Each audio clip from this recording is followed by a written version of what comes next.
नमस्कार। मैं हूं कापगंटी चिंसू नारायण। आप सभी का हार्दिक स्वागत है। आज हम 10वीं कक्षा पाठ्यपुस्तक में से तीसरा पाठ हम भारतवासी समझने का प्रयास करें। अब शुरू करते हैं। पाठ का शीर्षक है हम भारतवासी। इसका लेखक आर.पी. निशांक।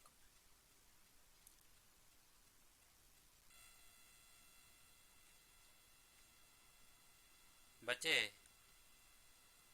आज हम भारतवासी అంటే మనమంతా భారతీయులం. మన భారతదేశం యొక్క గొప్పతనాన్ని రమేష్ పోఖ్రియాల్ నిశంక్ గారు ఎంత బాగా ఇందులో వివరించారనేది తెలుసుకుందాం. पहले देखिए इसमें ఉన్మికీకరణ అంటే పాఠంలోకి ప్రవేశించడానికి మనకి ఒక పేరా ఇచ్చి అందులో మనం సొంతంగా రాయడానికి కొన్ని క్వశ్చన్లు ఇవ్వడం జరుగుతుంది. దాన్ని చూద్దాం. అప్పుడు అనేక स्थानों से बहने वाली सभी नदियां अंत में समुद्र में ही मिलती हैं. అంటే అనేక ప్రదేశాల నుండి ప్రవహించే నదులు చివరికి సముద్రంలోనే కలుస్తాయి. उसी प्रकार अलग अलग धर्म में जन्म लिए मनुष्य भी परमात्मा के पास पहुंचते हैं. అదే విధంగా రకరకాల మతాలు ఉన్నాయి. అందులో పుట్టిన ప్రతి మనిషి కూడా పరమాత్ముణ్ణి చేరుకుంటూ ఉంటాడు. कोई भी धर्म छोटा या बड़ा नहीं होता. मानव जाति एक है, మానవ ధర్మ ఏక హై అని స్వామి వివేకానంద గారు మనకి చెప్పడం జరిగింది. అంటే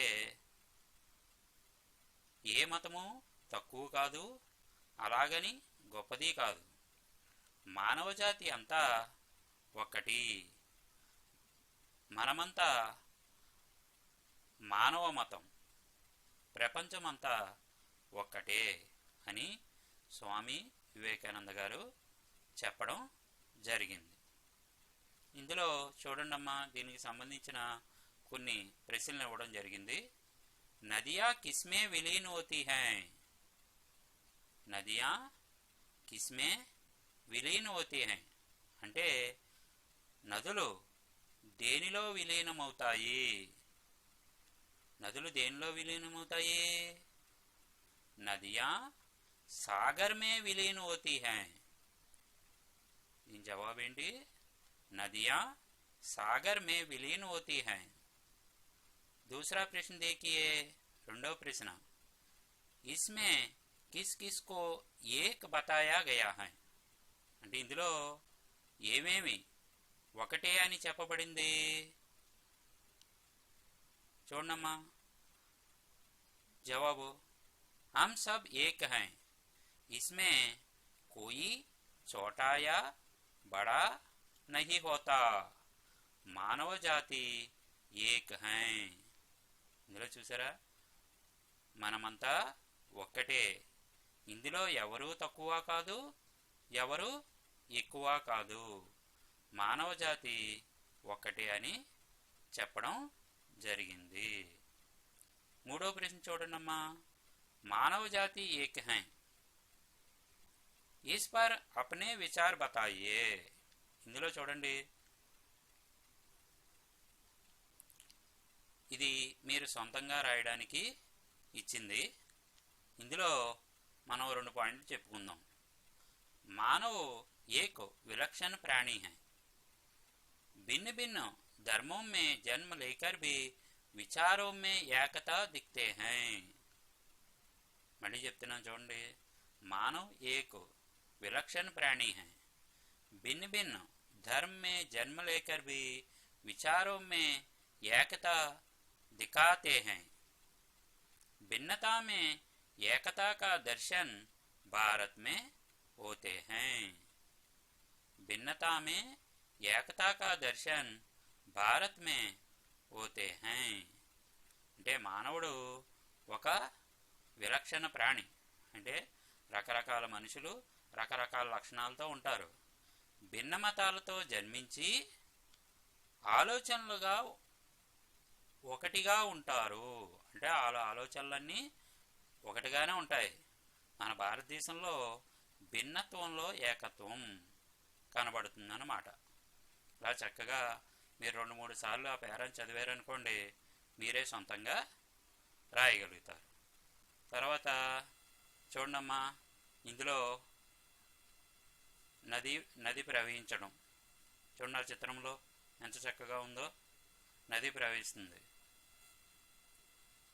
తర్వాత ఆ నది వెళ్ళి చూడండమ్మా సముద్రంలో కలిసింది, ఆ నది వెళ్ళి సముద్రంలో కలిసింది, కనిపించిందమ్మా? అందులో ఇచ్చారు కదా। తర్వాత ఉద్దేశం, ఈ పాఠం మనకి ఇవ్వడానికి ఉద్దేశం ఏమిటి అని చెప్పి దాన్ని ఒకసారి చూద్దాం। చూడండి, छात्रों में कविता गीत आदि की रचना शैली का विकास करना और उनमें देश भक्ति के साथ साथ विश्व बंधुत्व, विश्व शांति, अहिंसा, त्याग, समर्पण आदि सद्गुणों का विकास करना तथा भारत को और भी सशक्त कर अंतर्राष्ट्रीय स्तर पर अग्रसर करने की प्रेरणा देना इस पाठ का मुख्य उद्देश्य है। అంటే ఇందులో చూడమ్మా ఎంత చక్కటి ఉద్దేశం। విద్యార్థులకి కవిత, పాట మొదలైన రచనలను వాళ్ళలో సొంతంగా ఏ విధంగా రాయాలి అనే విషయాన్ని పెంపొందించడం, వారిలో దేశభక్తిని నింపడం, విశ్వబంధుత్వాన్ని అంటే మొత్తం ప్రపంచం అంతా కలిసిమెలిసి ఉండాలి, విశ్వశాంతి అందరూ ప్రపంచం అంతా శాంతిగా ఉండాలి, అహింసతో ఉండాలి, త్యాగ్ ప్రతి మనిషి త్యాగం భావన ఉండాలి, సమర్పణ అంటే అంకితం, అంటే ప్రతి మనిషి ఏదైనా ఆపద వచ్చినప్పుడు సహాయం చేయడానికి ముందు ఉండాలి। ఈ విషయాలన్నీ వికసింపచేయడం ఈ పాఠం యొక్క उद्देश्य మాట। ఇంకా చూడండి, भारत के और भी सशक्त कर अंतर्राष्ट्रीय स्तर पर अग्रसर करने की प्रेरणा देना అంటే మన భారతదేశాన్ని మరింత సుదృఢపరిచి అంతర్జాతీయ స్థాయిలో ముందుకు తీసుకువెళ్ళే ప్రేరణ కల్పించడమే इस पाठ का मुख्य उद्देश्य है। ఈ పాఠం యొక్క ముఖ్య ఉద్దేశ్యము అర్థమైందమ్మా? అంటే ఇది కవిత మరియు గీత్ పాట రూపంలో ఉన్న ఒక రచన మాట। ఇందులో చూడండి, మనకి ఏ విధంగా రాయాలి, కవిత ఏ విధంగా రాస్తాం అనే దానికి కూడా ఒక చిత్రాన్ని పెట్టడం జరిగింది। మనం మొత్తం ఏదైనా ఒక సాధించాలి, విజయాన్ని చేరుకోవాలి అనే దాన్ని కూడా ఈ చిత్రంలో చూపించడం జరిగింది చూడండి। తర్వాత విధా విశేష్, ఇందులో ఏ పద్ధతిలో ఈ గీతాన్ని రచించారు, ఈ కవిత ఏ పద్ధతిలో రచించారు అనేది ఇందులో చెప్పడం జరుగుతుంది। प्रस्तुत कविता देशभक्ति की भावना पर आधारित हैं। यह गेय कविता हैं। ఇదేంటంట దేశభక్తికి సంబంధించిన కవిత।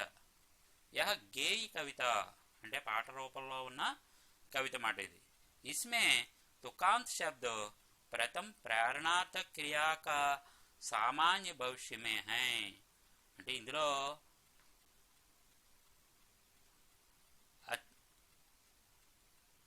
అత్యానుప్రాస శబ్ద మొదట ప్రేరణాత్మక క్రియ మరియు సామాన్య భవిష్యత్తులో ఉన్నాయి. ఇందులో మీకు సామాన్య భవిష్యత్తు కాలంలో చూపించడం జరుగుతుంది. అంటే ప్రతి లైను చివర దీనికి మీకు ప్రేరణార్థ క్రియ భవిష్యత్తు కాలంలో ప్రేరణార్థ క్రియని ఉపయోగించడం జరిగింది. యా కవిత బచ్చో మే సత్య అహింస త్యాగ ఔర్ సమర్పణ. ఇందాక చెప్పుకున్నాం, ప్రతి పిల్లవాడిలోని కూడా సత్యం, అహింస, త్యాగం, సమర్పణకి భావన జాగృతికర్. అంటే ప్రతి పిల్లవాడిలోని కూడా ఈ భావనలన్నీ మేలుకొల్పడం. उन्हें विश्व बंधुत्व की ओर कदम बढ़ाने की प्रेरणा देती है. ఇందులో విశ్వ బంధుత్వం అంటే ప్రపంచంతో మనం ఎంత స్నేహంగా ఉండాలి, అలా ముందుకి వెళ్ళడం గురించి ప్రేరణ కలిగించడం జరిగింది. అర్థమైందమ్మా? ఇది గేయ కవిత.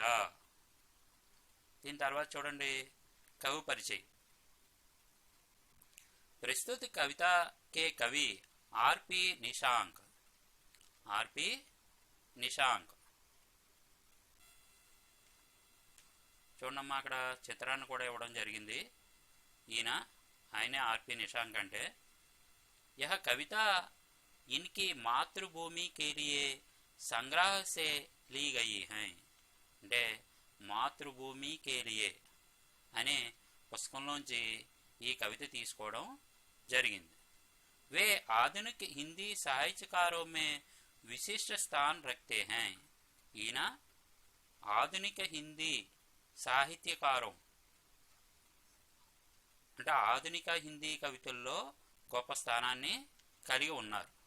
इनकी रचनाओं का मुख्य प्रतिपाद्य है देशभक्ति. ఈయన రాసిన ప్రతి కవితలోని కూడా దేశభక్తి నిండి ఉంటుందంట.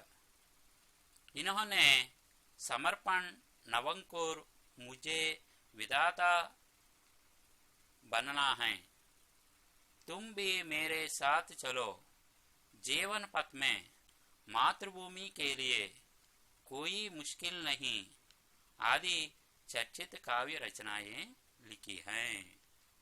మళ్ళీ ఒకసారి చెప్తున్నాను. ఈయన రాసిన పుస్తకాలు సమర్పణ్, నవంకుర్, मुझे विधाता बनना, तुम भी मेरे साथ चलो, जीवन पथ में, मातृभूमि के लिए कोई मुश्किल नहीं. ఇవన్నీ కూడా ఈయన రాసిన రచనలు. మా అర్థమైంది కదా?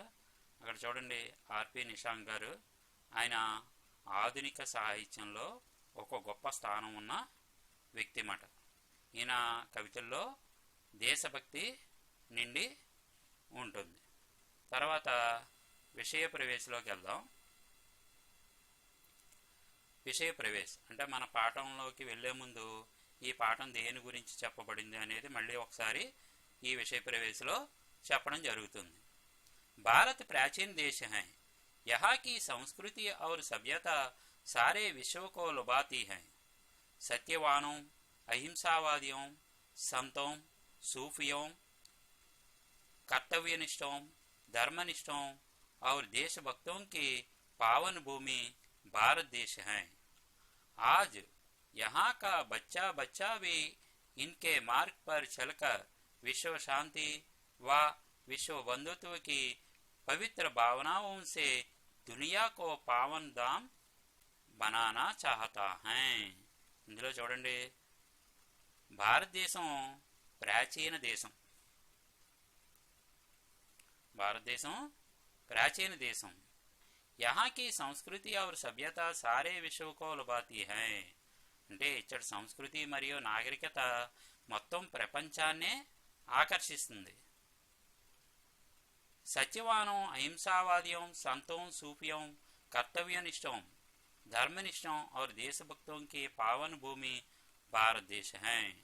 అంటే ఇక్కడ మన భారతదేశం అంతా కూడా సత్యవంతులు, అహింసావాదులు మరియు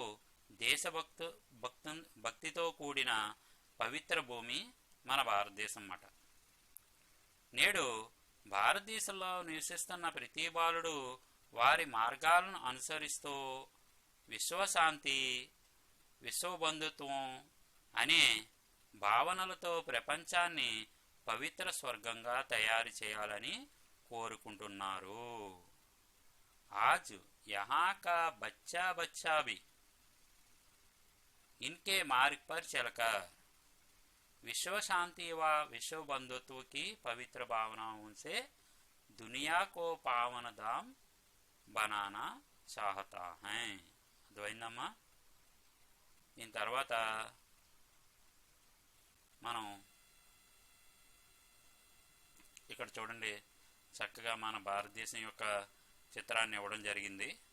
ఈ భారతదేశం ఎంత పవిత్రమైనదో మనకి ఈ గీతంలో చెప్పడం జరుగుతుంది.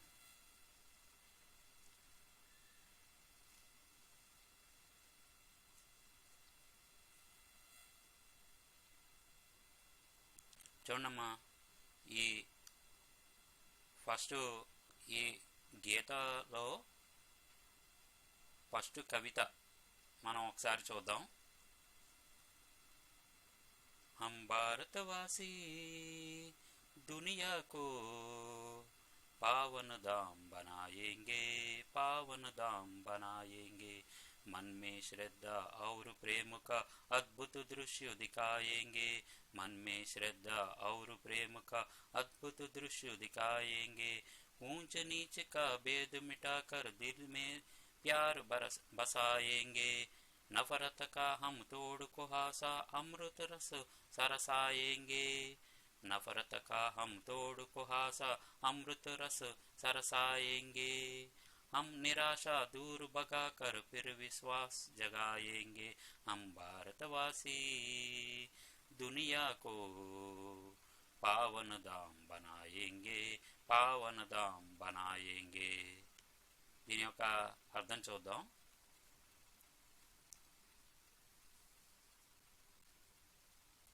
हम भारतवासी दुनिया को पावन धाम बनाएंगे, मन में श्रद्धा और प्रेम का अद्भुत दृश्य दिखाएंगे. అంటే భారతీయులమైన మేము ప్రపంచాన్ని పవిత్ర స్థలముగా మారుస్తాం. అంటే పావన్ అంటే పవిత్రమైన, పావనధామ్ అంటే పవిత్ర స్థలముగా మారుస్తాం. मन में श्रद्धा और प्रेम का अद्भुत दृश्य दिखाएंगे. అంటే మనసులో శ్రద్ధ, ప్రేమల అద్భుత దృశ్యాలని చూపెడతాం. అంటే ప్రతి మనిషిలోని కూడా శ్రద్ధ, ప్రేమ అనేవి ఉంటాయి. ऊंच नीच का भेद मिटाकर दिल में प्यार बसाएंगे.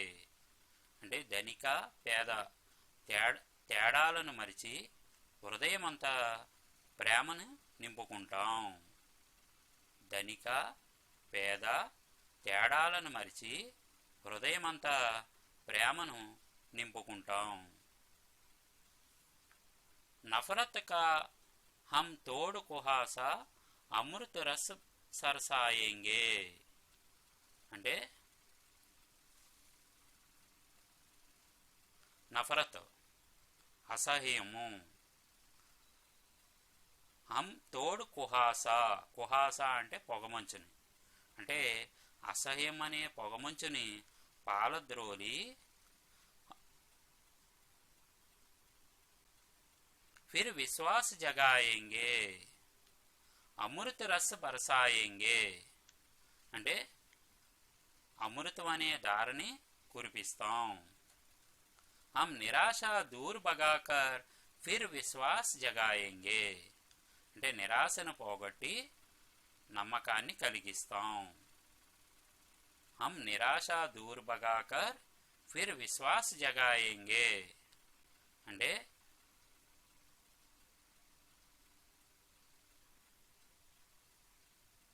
అసహాయమనే పొగమంచును పాలద్రోలి అమృతధారలను కురిపిస్తాం, నిరాశను పోగొట్టి నమ్మకాన్ని కలుగజేస్తాం.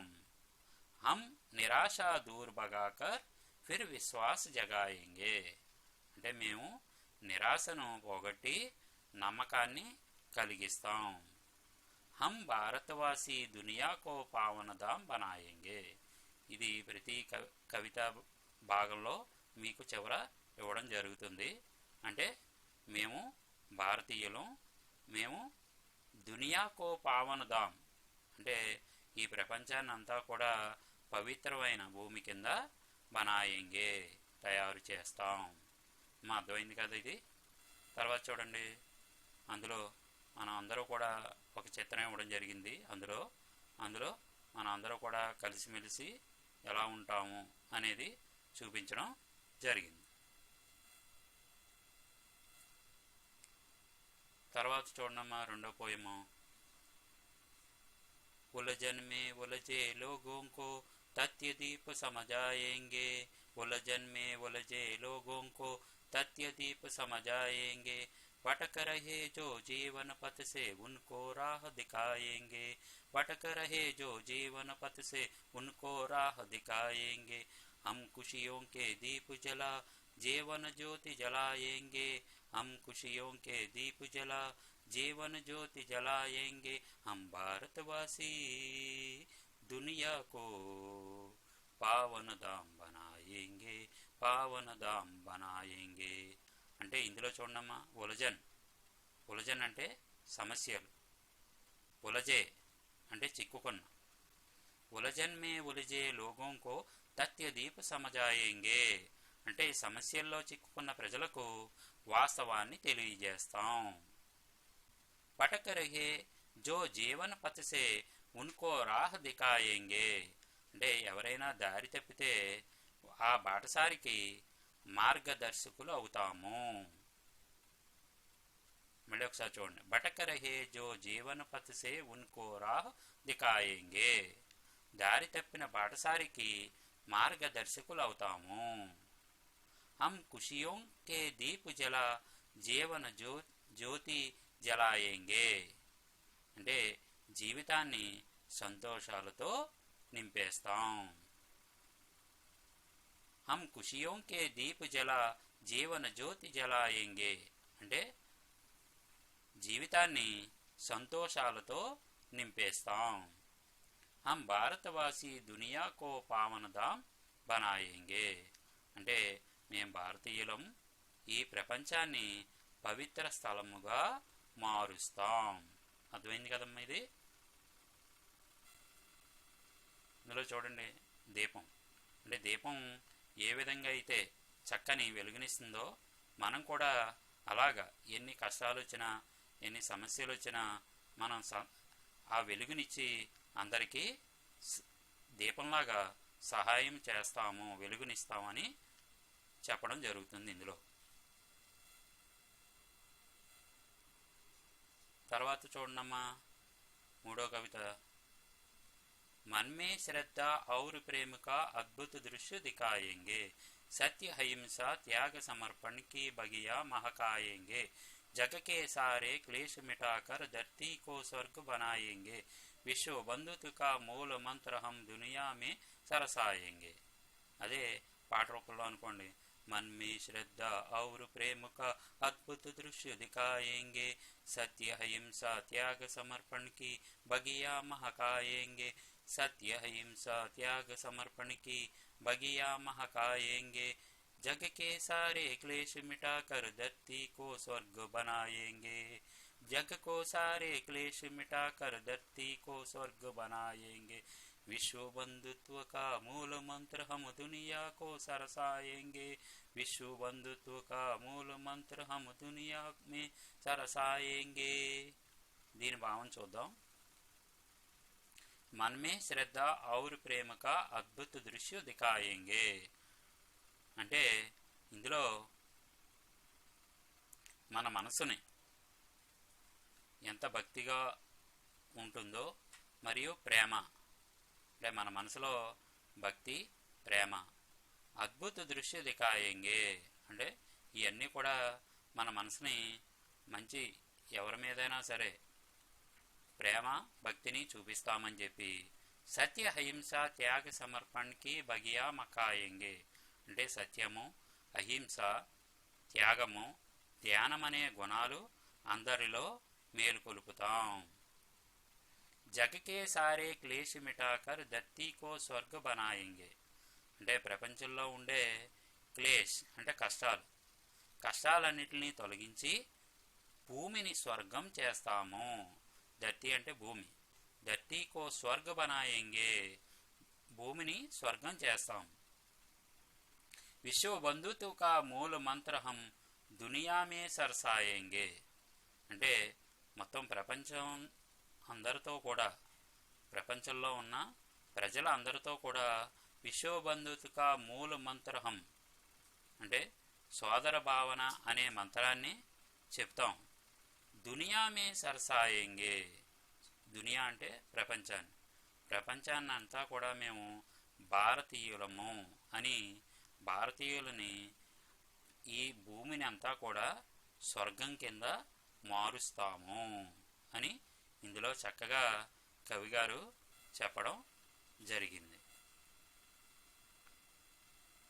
ఇందులో చూడండి, మన భూమిని ఆకాశం నుంచి చూపించడం జరిగింది.